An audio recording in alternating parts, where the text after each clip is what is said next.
Let's dive into the twisted mind of Harold Shipman. Picture a guy who, on the surface, looks like your average family doctor, mild-mannered, married with 4 kids. The kind of dude you'd nod to at the grocery store. But beneath that, a predator, a puppet master, playing God with syringe. To get why he did what he did, we gotta start at the beginning, peel back the layers, and stare into the abyss of his psyche. This ain't just a story about murder. It's about a man whose soul was a black hole, sucking in everything good and spitting out death. Shipman was born in 1946 in Nottingham, England, a working-class kid with big dreams. His mom, Vera, was his world, but she was also his first brush with death. When he was 17, Vera got lung cancer. Harold watched helpless as doctors pumped her full of morphine to ease her pain.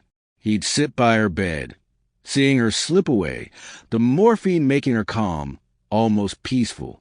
That image burned into his brain like a brand. Some shrinks think this was a spark, the moment death and morphine got tangled up in his head, like a twisted love story. But let's not get it twisted. Most kids lose a parent and don't turn into monsters. Something in Shipman was already off. Fast forward to his 20s. He's at Leeds University, studying medicine. Smart guy, dedicated. But there's a darkness brewing.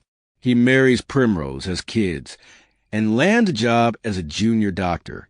But here's where it gets messy. He starts messing with pethidine, a painkiller. By 1975, he's forging prescriptions to feed his addiction, getting caught, fined, and sent to rehab. Red flag, right? But the system lets him slide, and he's back practicing in Hyde, Manchester by 1977.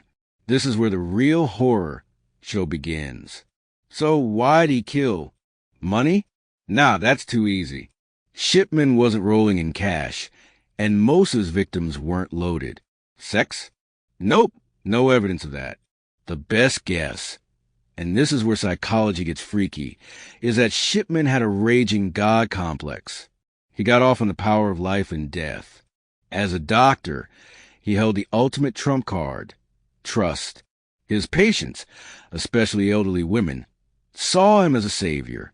He'd walk into their homes, all smiles, and they'd let him stick a needle in their arm without a second thought. That power, that control, was his drug. But let's dig deeper, 'cause this ain't just about ego. Psychoanalysts would have a field day with Shipman. Some say he was reenacting his mom's death over and over like a broken record. The morphine, the elderly women. It's like he was trying to fix that helpless feeling from when he was 17. Picture him standing over a patient, syringe in hand, thinking he's giving them peace the way his mom got peace. But here's the kicker. Most of his victims weren't dying. They were healthy, active, alive. Kathleen Grundy, his last victim, was 81 but spry, doing charity work, living her best life. Shipman wasn't saving them from pain. He was stealing their futures. Another angle? He might have been a psychopath. Psychopaths lack empathy, see people as objects, and love manipulating others. Shipman fits the bill. Charming to patients, cold as ice when it came to killing. He'd chat with families, sign death certificates with a steady hand, and go home at dinner like nothing happened. That's not normal. That's a guy who's wired wrong, who gets a thrill from crossing lines nobody else would touch. Let's talk about his victims, 'cause this is where it gets chilling. Shipman had a type, older women, usually in their 70s or 80s, living alone, trusting. Why them? Easy targets, for one. Society doesn't always notice when an elderly person dies. Sad but true. He knew their deaths wouldn't raise too many eyebrows. Plus, as a doctor, he had access. He'd make house calls, often in the afternoon when he was alone with them. No witnesses, no struggle. Just a quick jab of morphine, heroin, basically, and they were gone in minutes. But there's more to it. Psychologically, these women might have reminded him of his mom, vulnerable, dependent, trusting.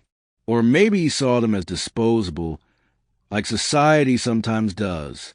Criminologists talk about opportunity structures, basically situations where crime is easy. Shipman's practice was his hunting ground.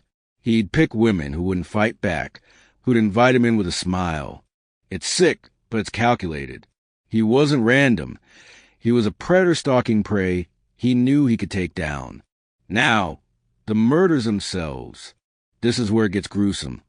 So brace yourself. Shipman's weapon was morphine, a drug he had easy access to as a doctor. He'd show up at a patient's house, sometimes unannounced, saying he needed to do a blood test or checkup. Then he'd inject a lethal dose, way more than any human could survive. Death was fast, sometimes in minutes. No screams, no blood, just a quiet slide into oblivion. He'd sit there, watching, making sure they were gone. Then he'd falsify records, saying they were sick or died of old age. Take Kathleen Grundy's case. June 24th, 1998.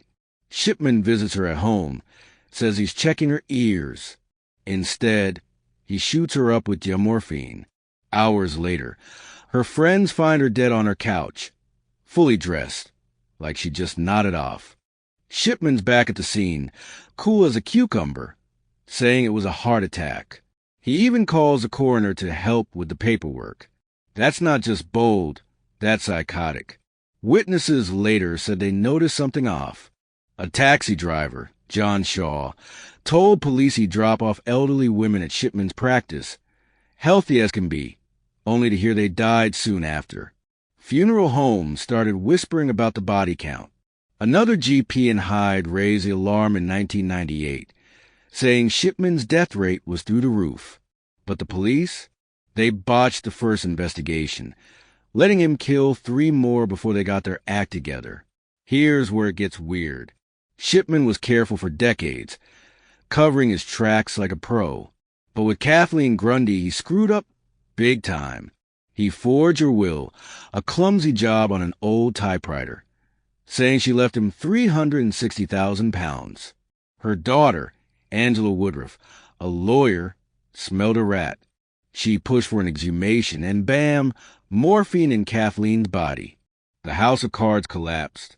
Police dug into Shipman's records, found fake entries, and linked him to 15 murders. Was he trying to get caught? Some shrinks think so. That forge was so obvious, it's like he was waving a red flag. Maybe he was tired. Maybe the thrill was fading, or maybe his God complex made him think he was untouchable. Whatever it was, he got sloppy, and it ended his reign of terror. He was arrested on September 7th, 1998, and convicted on January 31st, 2000, for 15 murders. Life in prison, no parole. Shipman's story doesn't end with a bang. It ends with a whimper. On January 13th, 2004, a day before his 58th birthday, he hanged himself in his cell at Wakefield Prison. No confession, no apology, just silence. Families of his victims felt robbed, no answers, no closure. From a philosophical angle, his suicide's a cop-out, a final act of control. He couldn't face the world knowing his mask was off, that he was no god, just a man who betrayed everyone who trusted him. Existentially, Shipman's life raises brutal questions. What's the line between healer and killer? How does a man with so much power choose death over life? Maybe he was a void, a walking proof of Nietzsche's stare into the abyss, and the abyss stares back. His crimes show how thin the veneer of civilization is, how one person's betrayal can shatter a community's faith. He wasn't just killing people. He was killing trust, hope, the idea that we're safe with those meant to protect us. So, here we are, staring at the wreckage. Shipman's legacy is a scar on medicine, a warning that monsters can hide behind stethoscopes. His crimes forced changes, tighter drug controls, better death certificate checks, more oversight for doctors. But the real damage? It's in the fear. Every time you visit a doctor, a tiny part you might wonder, can I trust him? That's Shipman's true horror, the shadow he cast over us all. This story is not just about a killer. It's about us, how we miss the signs, how we trust too easily, how we let the wolf in the door. Shipman's syringe wasn't just his weapon.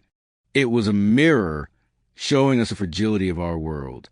So, next time you hear a doctor's footsteps, feel that prick of a needle, remember, even angels can have claws. And that's the scariest truth of all.